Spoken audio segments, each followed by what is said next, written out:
ইব্রাহিম আলাইহি ওয়াসাল্লামকে যখন অগ্নিকুণ্ডে নিক্ষিপ্ত করা হল এবং সেখান থেকে অক্ষত অবস্থায় তিনি জীবিত বের হয়ে আসলেন, তারপর থেকেই নমরুদ ইব্রাহিম আলাইহি ওয়াসাল্লামের কাছ থেকে বারবার তার সৃষ্টিকর্তার সম্পর্কে জানতে চাইতেন এবং নমরুদ ইব্রাহিম আলাইহি ওয়াসাল্লামকে বলতেন, তোমার স্রষ্টার সাথে যুদ্ধ করে দেখিয়ে দিব যে আমি সবচেয়ে বড়।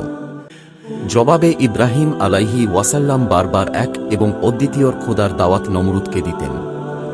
নমরুদ বলত, আমি অন্য খোদার বশ্যতা স্বীকার করতে পারি না, তবে আমি শীঘ্রই তোমার খোদার প্রাণ শেষ করে তার রাজ্য কেড়ে নিব, নাউজুবিল্লাহ। ইব্রাহিম আলাইহি ওয়াসাল্লাম বললেন, হে কাফের নমরুদ, তুমি আমার আল্লাহর নিকট যাবে কেমন করে? জবাবে নমরুদ বলল, সেজন্য তোমাকে চিন্তা করতে হবে না।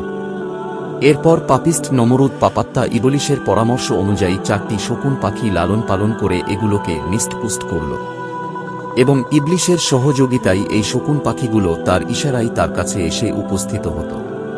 তারপর নমরুদ 4টি মোটা তাজা মেষকে জবাই করল। অতঃপর তার চামড়া খুলে ফেলে তার মাংস শকুনেদের মাথায় এমনভাবে লাগিয়ে দিল যে শকুনগুলো সে চামড়া থেকে মাংস খুঁটে খাওয়ার জন্য উপরের দিকে যখন মুখ উঠাত, তখনই নমরুদের সৃষ্টি করা যানবাহনটি আকাশের দিকে উঠতে থাকত। এখানে এইসব কিছু করার জন্য পরিপূর্ণ সাহায্য করেছিল ইবলিস। আল্লাহ পাক তিনি নিজেও চাইছিলেন নমরুদ যেন তার মনের আশা পূর্ণ করতে পারে, কেননা নমরুদ ইব্রাহিম আলাইহি ওয়াসাল্লামের সাথে শপথ করেছিল যে কোনো মূল্যেই সে আকাশে উঠবে এবং ইব্রাহিমের খোদাকে ধ্বংস করে দিয়ে তারপরে সে ইব্রাহিমের কাছে আসবে। তারপর নমরুদ যথারীতি একটি তীরধনুক নিয়ে একটি যানবাহন তৈরি করল, যার 4 কোণা রইল।